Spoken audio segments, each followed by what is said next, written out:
नमस्कार।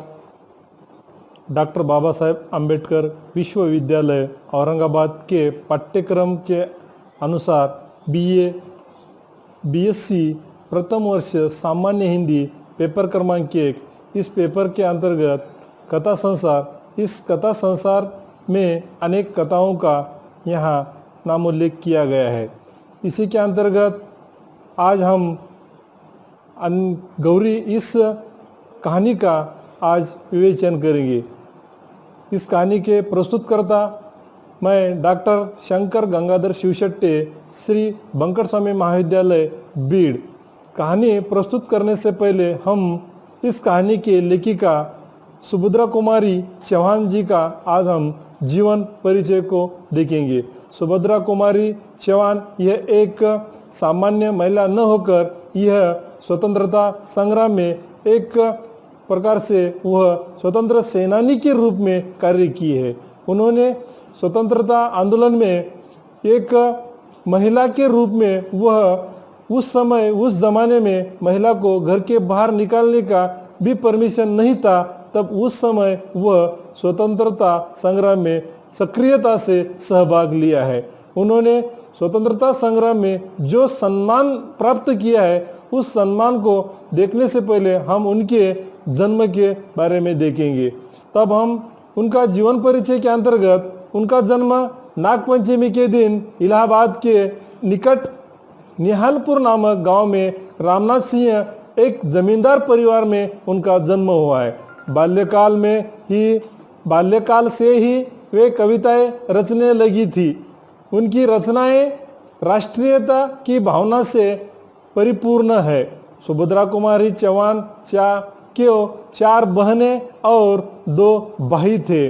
उनके पिता ठाकुर रामनाथ सिंह शिक्षा के बहुत वो प्रेमी थे और वो प्रेमी होने के नाते वह सुभद्रा कुमारी चौहान जी को भी बहुत पढ़ाया था।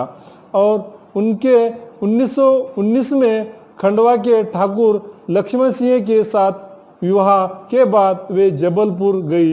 जबलपुर जाने के बाद उन्होंने 1921 में गांधी जी के असहयोग आंदोलन में भाग लेने वाली वह प्रथम महिला थी। वे 2 बार जेल भी गई थी। सुभद्रा कुमारी चौहान की जीवनी इतनी महान एक लेखिका की जीवनी उनकी पुत्री ने लिखी थी।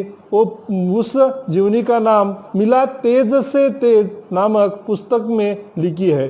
इस जीवनी को हंस पत्रिका में प्रकाशित भी किया था। वे एक रचनाकार होने के साथ साथ स्वाधीनता संग्राम की सेनानी भी थी। डॉक्टर मंगला अनुजा की पुस्तक सुभद्रा कुमारी चौहान उनकी साहित्यिक स्वाधीनता संघर्ष के जीवन पर प्रकाश डाली है। साथ ही स्वाधीनता आंदोलन का जो उन्होंने एक प्रकार से सामाजिक घटनाओं को या उनका जो दायित्व था कि स्वतंत्रता संग्राम में जो वह कार्य कर रहे थे, जिस तरह से वह लोगों को इकट्ठा करने का काम वो कर रही थी और स्वतंत्रता संग्राम में कई महिलाओं को भी सम्मिलित करने का सुभद्रा कुमारी चौहान ने प्रयास कर रहा था। उन प्रयासों के साथ साथ वह उन प्रयासों को लोगों तक पहुंचाने का कार्य वह एक कविताओं के माध्यम से कर रही थी, कई कहानियों के माध्यम से कर रही थी, या कई अखबार में वो एक लेख लिखकर भी वह महिलाओं को स्वतंत्रता संग्राम में महिलाओं का सहभाग किस तरह से महत्वपूर्ण है और उसमें महिलाओं का सहभाग होने से इस घटना को हम कितनी जल्दी हमारे देश को स्वतंत्रता प्राप्त करके देंगे, यह वह अपने कहानियों के एवं कविताओं के माध्यम से वह कह रही थी। क्योंकि महिलाओं को यह कहती है वह कि मैं भी एक गृहस्थी हूँ, मुझे भी बाल बच्चे हैं, होते हुए भी मैं यह करते हुए मैं देश के लिए, अपने राष्ट्र के लिए अपना खुद का स्वार्थ छोड़कर मैं ये सब कार्य कर रही हूँ, आप भी इसमें सहभाग लेना चाहिए। यह उनके कविताओं के माध्यम से, उनके कहानियों के माध्यम से समाज मन में वह लाने का प्रयास कर रही थी। हमारा समाज मन कोई क्या कहता है इसके ऊपर ज़्यादा सोचते हैं। लोगों को ये सोचते हैं कि मुझे वो क्या कहेंगे, इसमें खुद का भी भला नहीं होता है और दूसरों का भी भला करने की उसमें सोच नहीं आती है। इसीलिए कौन क्या कहने से अच्छा है कि हम क्या करने वाले हैं। यह सुभद्रा कुमारी चौहान जी ने हमारे महिलाओं को उस समय कहने का प्रयास कर रही थी और उसमें वह बहुत सारी सफल भी होती जा रही थी। इसी तरह से उन्होंने उनके जो नेतृत्व का गुण था वह इस कहानियों के माध्यम से या उस आंदोलन के जो लगाव था उसमें से हमें देखने को मिलता है। क्योंकि एक महिला होते हुए भी वह हमारे पुरुषों के कंधे को कंधा मिलाकर उस समय उस जमाने में वह करने का प्रयास कर रही थी। वो आज हमारे नारियों को एक सीख है। यही सीख देने का कार्य हमारे सुभद्रा कुमारी चौहान इस कहानी के माध्यम से हम हमारे बच्चों को भी दे सकते हैं। छात्रों, हम ये देख सकते हैं कि आज की लड़की घर से बाहर जाना है तो माँ बाप का इतना परमिशन लेती है, क्योंकि उसको कहीं रास्ते में कोई परेशानी ना करिए ये सोचते हैं। मगर हमको भी इतना तय करना चाहिए, ऐसा तय करना चाहिए, हम भी पुरुषों से कम नहीं है। ये जब तक स्त्रियां हमारे लड़कियों के दिलो दिमाग में नहीं आता तब तक हमारे लड़कियां इस तरह से सुभद्रा कुमारी चौहान जैसे नारी नहीं बन सकती। तो सुभद्रा कुमारी चौहान ये नेतृत्व करते समय जब वह एक संगठन के कार्य के लिए वह बाहर जा रही थी तब दुर्दैवी घटना ऐसी घटित हो गई। 15 फरवरी 1948 में सुभद्रा कुमारी चौहान जी का एक कार एक्सीडेंट में उनकी दुर्घटना से मृत्यु हो गई। उस मृत्यु से हमारा हिंदी साहित्य में इतना एक प्रकार से दरी निर्माण हो गई। उस दरी को आज भी हम पूर्णता नहीं कर सकते, क्योंकि वह एक स्वतंत्रता संग्राम की एक जज्वल्यमान प्रेरित एवं उसे देखकर अनेक पुरुषों को भी ऐसा उत्साह निर्माण होता था, ऐसा प्रेरणा निर्माण होती थी, क्योंकि वो एक स्त्री होते हुए भी स्वतंत्रता संग्राम में जो नेतृत्व गुण कर रही थी, उस नेतृत्व गुण के अलावा उसमें जो कवित्व था, जो उसमें कहानियों के माध्यम से हमारे सामान्य पाठकों को, सामान्य जन को, हमारे कृषक को, हमारे जो दिन दुबी जो लोग हैं उन तक वह पहुंचाने का कार्य वो कर रही थी। उसी में वह बहुत सफल भी रही है। उनके सफलताओं का ये राज है कि उनके कहानियाँ जो प्रकाशित हो गई, उनके कहानी संग्रह में बिखरे मोती 1932 में यह कहानी संग्रह प्रकाशित हुआ। उन्मादिनी 1934 में इस कहानी संग्रह को तो इतना जनमानस का एक उतना जो बोलते हैं ना हमारे गले का ताबीज, उस प्रकार से यह उन्मादिनी यह काव्य संग्रह बन गया था। उसी के बाद उन्होंने सीधे साधे चित्र 1947 में, जो कि हमारे भारत को स्वतंत्रता मिल गई थी, उस समय इनका यह काव्य कथा संग्रह प्रकाशित हुआ था। इसी के बाद उनकी ये कहानियाँ तो है ही, उसी के बाद उन्होंने कविता संग्रह भी उनके नाम पे प्रकाशित है। उन्होंने मुकुल इस कहानी संग्रह के बाद ये कथा उन्होंने कविता संग्रह जो मुकुल है, उस मुकुल के माध्यम से अनेक कविताएं लिखी। वह जनमन की एवं स्वतंत्रता संग्राम के घटनाओं को उस कविताओं में बांधने का वह प्रयास किए और हमारे जनता तक वह कविता इतने दूर दर्राज तक पहुंच गए कि आज भी जिस तरह से एक लौकिक गीत गाया जाता है उस प्रकार से उनके कविता उस समय के लोगों ने वो गाते थे। जब खेत में काम करते थे तब वह सुभद्रा कुमारी चौहान जी की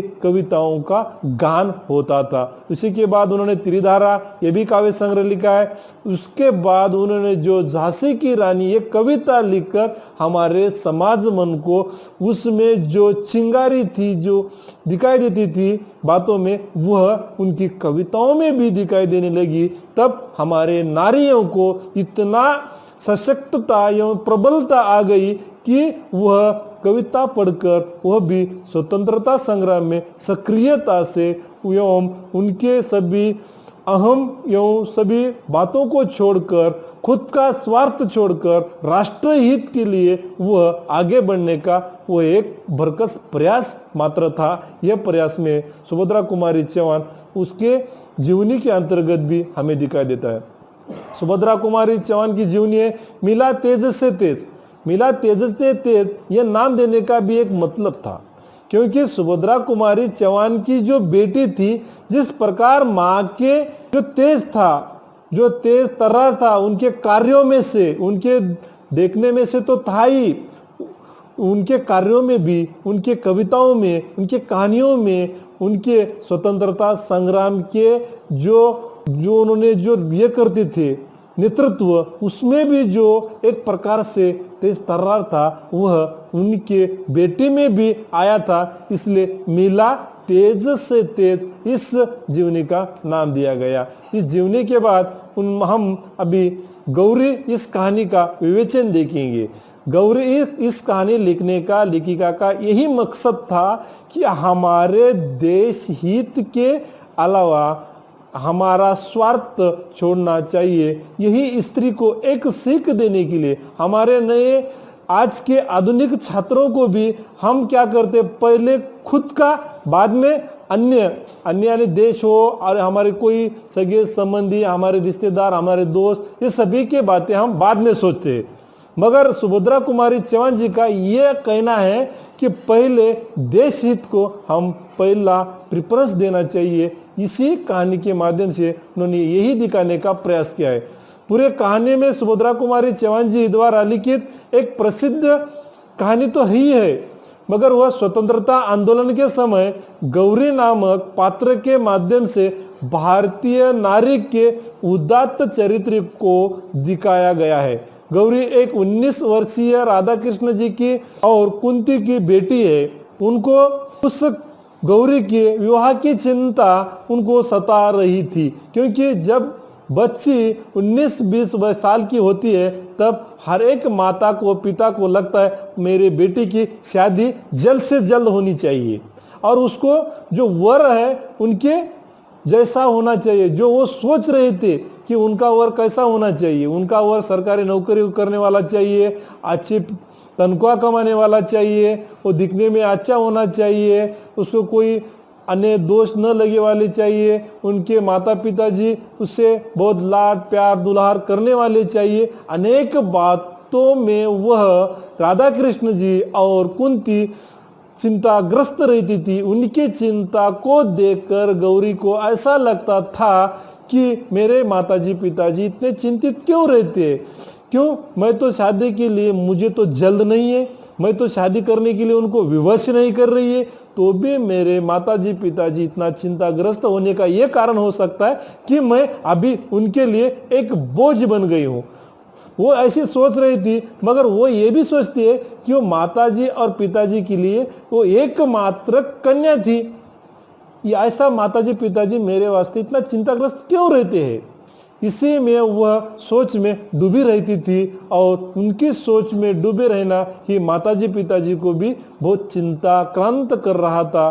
तब राधा कृष्ण जी कहीं गाँव और जाकर और इस सगे संबंधियों को जाकर कहते हैं कि हमारी बेटी के लिए एक अच्छा वर देखिए, उनकी शादी बनानी है, अच्छे वर की तलाश में हो। ऐसे अनेक खलीते भी लिखकर अनेक लोगों तक वो खलीते पहुंचाते हैं और सगे संबंधी को भी कहते हैं। जब वह कानपुर को एक रिश्ता आता है तो वो जाते हैं कानपुर को और उस लड़के को मिलने के लिए जाते हैं, मगर जब वह जाते हैं तब उनको लड़का नहीं दिखाई देता है, वह तो 35 से 36 साल का एक पुरुष दिखाई देता है। और उसकी पत्नी मरने के बाद वह पुरुष दूसरा विवाह करने के लिए राजी न होते हुए भी अपने बच्चों के लालन पालन के लिए वह दूसरा विवाह करना चाहता है। वह देखकर वह अपने घर लौट आते हैं और लौट आने के बाद वह बहुत चिंताक्रांत दिल से वह अपने घर के बाहरी मेज पर बैठते हैं। जब उनकी पत्नी कुंती उनके चेहरे को देखने के बाद वह भी चिंताक्रांत हो जाती है और वह कुछ उनको पूछताछ न करती हुई उनको घर से अंदर जाकर उनको पानी पीने देती है। पानी देने के बाद उनको चाय वगैरह देने के बाद वह पूछती है, आप जो रिश्ता देखने के लिए गए थे वो बच्चा कैसा है।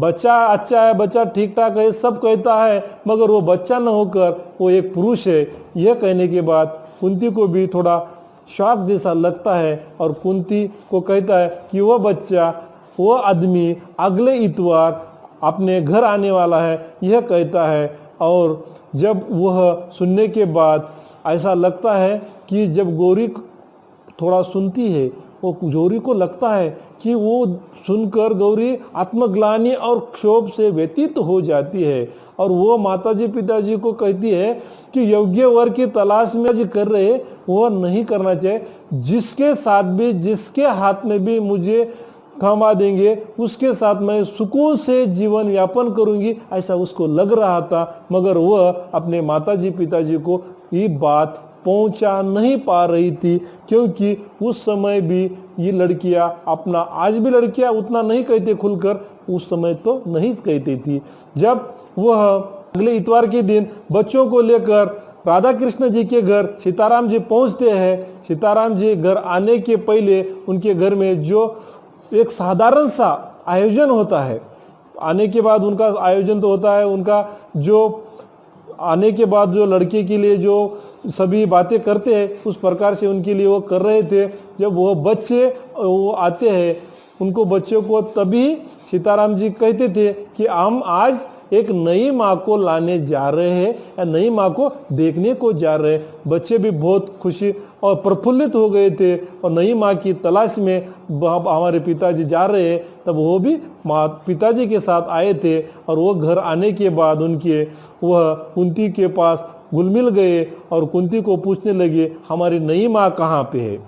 जब कुंती उनको कहती है कि नई माँ तुम्हारी उस कमरे में बैठी है, तब वो उस कमरे में जाते हैं, तब गौरी को देखते हैं और गौरी उनको देखती है और गौरी के पास जाकर बैठते हैं। गौरी के पास जाने के बाद उन दोनों एक दूसरे से इतने मिलजुल जाते हैं जैसा कि उनका पुराना ही रिश्ता है, वो जो उनको पुरानी ही उनकी माँ मिल गई है, ऐसा गौरी के साथ वह बच्चे खेल कूद रहे थे। और गौरी उनको नहलाई खिलाई, उनको मिठाई खिलाई, उनके हाथ पाँव धोई और उनको जो माँ करती है एक उसी प्रकार से वो कर रही थी। और वह करने के बाद जब उनको जाने का समय घर से आता है उनके गांव में, तब वह बच्चे गौरी को और उस घर के सदस्यों को छोड़कर बाहर निकलने का नाम नहीं ले रहे थे। तब सीताराम जी ने उनको पहला फुसलाने के लिए मिठाइयों का आदि प्रलोभन देकर गौरी के हाथ से उनका हाथ कठिनाइयों से छोड़कर वह निकलने का प्रयास करते और वहाँ से निकल जाते हैं। निकलने के बाद जाते समय रास्ते में उसको लग रहा था कि अभी ये विवाह पक्का ही है, क्योंकि सिर्फ इस विवाह की तिथि निश्चित करना बाकी है। और उस तरह से ही गौरी को लग रहा था, क्योंकि गौरी भी सीताराम जी के व्यक्तित्व से इतनी प्रभावी हो गई थी कि उसको लग रहा था सीताराम के साथ शादी पक्का होने के बाद मैं भी एक समाज के लिए आदर्शवत नारी बनूंगी, उसको लग रहा था। और सीताराम जी वही सोच रहे थे, मगर कुछ दिनों के बाद वह पता चलता है कि सीताराम जी को वह पसंद नहीं करते राधा कृष्ण जी और कुंती। तब जाकर वह अन्य रिश्तों की तलाश में थे और अन्य रिश्तों की तलाश में उनको एक 25 साल का लड़का मिलता है और वह एक सरकारी नौकरी करने वाला लड़का है और वह नायब तहसीलदार इस पद पर विराजमान है। और वह दिखने में काला कलोटा, बहुत ही अन्य जो उनकी सोच थी, जो हमारा दामाद सुंदर होना चाहिए, सो ये ऐसा होना चाहिए, वो सभी बातें उनके न होते हुए भी उसको पसंद दे देते हैं। और गौरी का मन का कोई न जान लेते हुए वह नायब तहसीलदार को हाँ कहते हैं। और कुछ दिनों के बाद वह गौरी अंदर ही अंदर बहुत खिन्न होती जा रही थी, क्योंकि गौरी के दिल में सीताराम जी इतने बैठ गए थे, क्योंकि वह आदमी खुद के वास्ते शादी नहीं कर रहा है तो वह बच्चों के वास्ते वह शादी करना चाहता है, क्योंकि वह एक सच्चा देशभक्त है। इसलिए गौरी उस देशभक्त के साथ शादी करना चाहती थी, क्योंकि वह जब भी उस आंदोलन में या कहीं में जेल जाता तो उन बच्चों की देखभाल के लिए कोई तो होना चाहिए, इसलिए वह शादी कर रहा था। इसलिए गौरी उसके कर्तव्य दक्षता के ऊपर वह बहुत ही सोच रही थी बार बार कि मैं उसी आदमी के साथ शादी करूं जो देश की सेवा करता है। न उस बदशकल हो या उसके अन्य कोई बातें हो, उसके साथ शादी न करने का वो सोच रही थी। कई दिनों के बाद यह पता चलता है कि इस नायब तहसीलदार के पिता का देहांत हुआ है, और देहांत हो गया ये सुनते ही, और उसके जो माताजी पिताजी है गौरी के, राधा कृष्ण और कुंती, बहुत ही चिंताग्रस्त, बहुत वो इतने मायूस हो गए, दुखी हो गए, क्योंकि उनकी बेटी का विवाह अभी 1 साल टल गया था, और बेटी इतनी खुश हो गई थी क्योंकि उसको सीताराम जी के साथ विवाह करने का था, और यह विवाह टल गया, इसलिए वो बहुत खुश रहती थी। और वह एक दिन ऐसा सुनने में आया कि आजकल तो वह सत्याग्रह आंदोलन चल रहा है, और यह न्यूज़ पढ़ने के बाद वह चिंतित रहती थी, क्योंकि सत्याग्रह आंदोलन जब चलेगा तब यह देशद्रोह में गिरफ्तारियों का तो तादा ही चलने वाला था।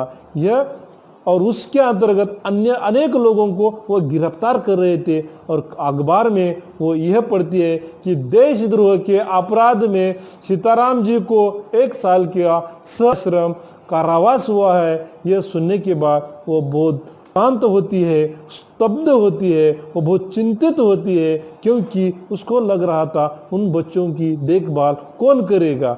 यह ऐसा सुनकर वह बहुत परेशान होती थी, मगर वह यह तय करती है कि मैं अभी परेशान होने से अच्छा उन बच्चों की देखभाल के लिए कानपुर जाने का वो तय करती है, और अपने माताजी को कहती है मैं अभी कानपुर जा रही हूँ। माँ कहती है कानपुर क्यों? वो कहती है मैं बच्चों की देखभाल के लिए। माँ का वह न सुनते हुए, और माँ को भी लग रहा था उसका विरोध करने से वो मेरा न सुनने वाली है, इसलिए वो नौकर के साथ से कानपुर भेजा जाता है। कानपुर जाने के बाद वह उसी के घर जाती है सीताराम जी के, वो जाकर उन बच्चों की देखभाल करती है। वो सीताराम जी देखभाल के लिए जो दाई रख कर गए थे, जो औरत रखे गए थे, उसके भी 3-4 बच्चे थे, इसलिए वो चिंताक्रांत रहते थे, और उनका महीने में जो घर का खुद समाचार उनके पास पहुंचता था, और सीताराम जी वहाँ भी चिंताक्रांत रहते थे। मगर वो घर आने के बाद, जेल की सज़ा उनकी 1 साल की पूरा होने के बाद, वो घर सुबह सुबह लौटते हैं, निकलते हैं घर को, और वह निकलते समय वो टांगे में बैठकर रास्ते से आते हैं, और रास्ते में ऐसा उनको दिखाई देता है कि वहाँ बच्चों के लिए कहीं दुकान से गरम गरम जलेबियाँ खरीद कर वह चुपके से, जैसा कि हमारे घर में कोई चोर चोरी करने के लिए आता है, वैसा वह घर के अंतर्गत आने का सोच रहे थे। तब वो घर के बाहर का आंगन देखते हैं, वह सभी बातें देखते हैं, इतनी सजाई हुई, उतना प्रफुल्लित घर, जिस घर में औरत है। उस प्रकार से घर में औरत होने के बाद हमारे घर के सामने अनेक बातों का हम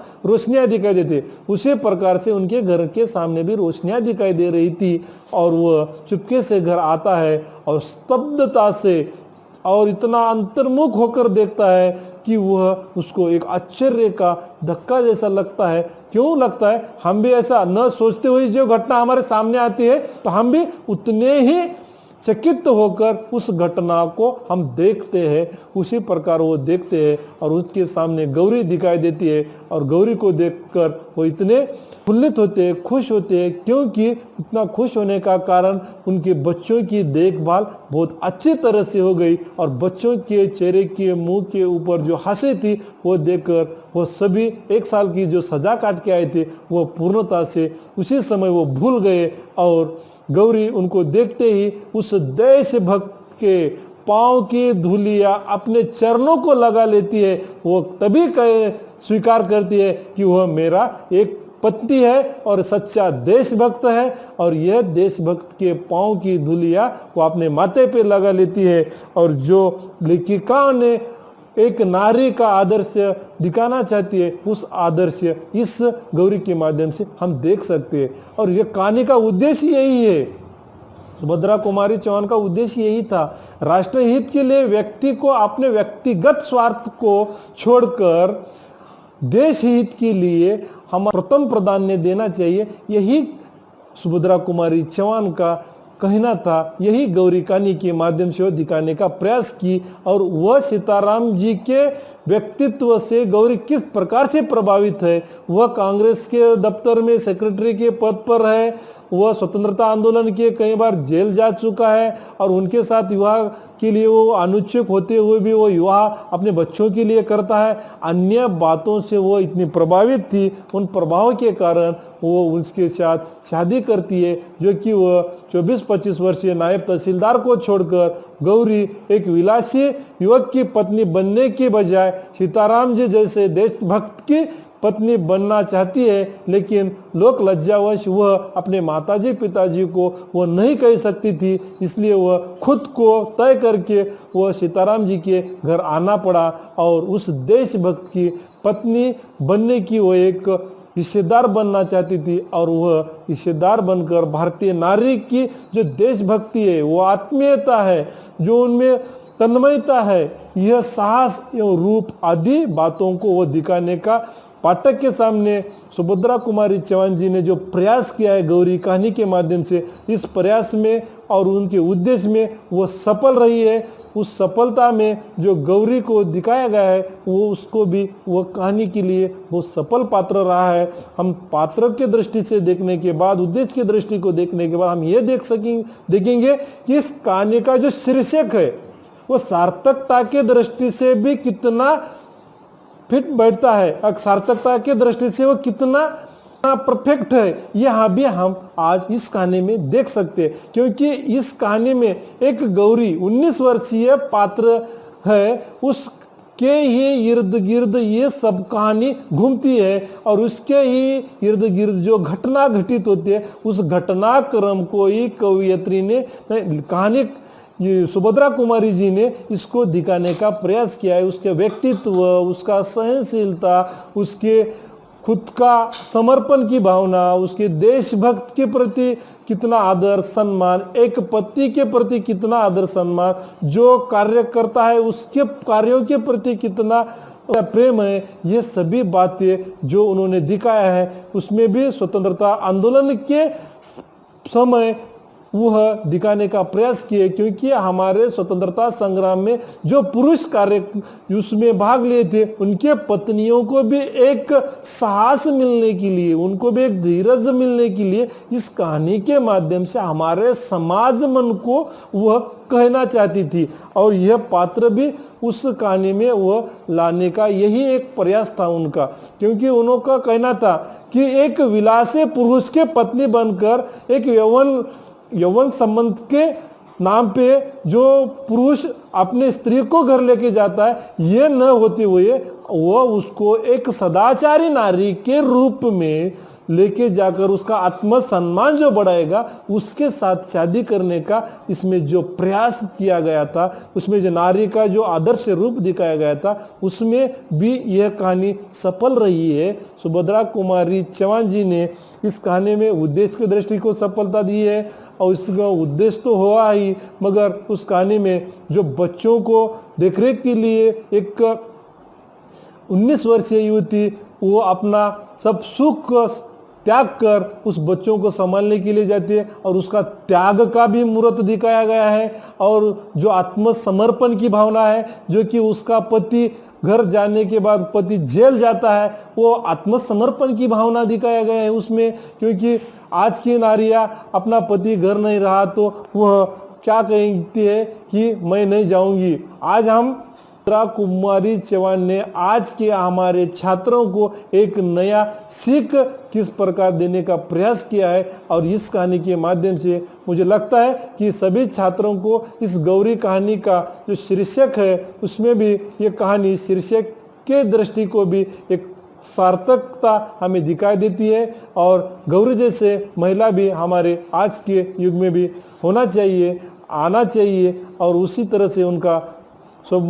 तरह से उनका एक आत्मसमर्पण करने की भाव में वो परिपूर्ण होना चाहिए, ऐसा मैं कहकर, और हमारे छात्रों को भी इस कहानी का कुछ बातों को आकलन करने की, मैं आकलन कर उस कहानी का जो सार है उसको समझने का प्रयास करना चाहिए। और आप ये कहानी सुनने के लिए और इस कहानी को इतने गहनता से आप सुनने के बाद जो आपको अच्छा लगा उसके लिए मैं आपको तहे दिल से शुक्रिया अदा करता हूँ। धन्यवाद, धन्यवाद, धन्यवाद।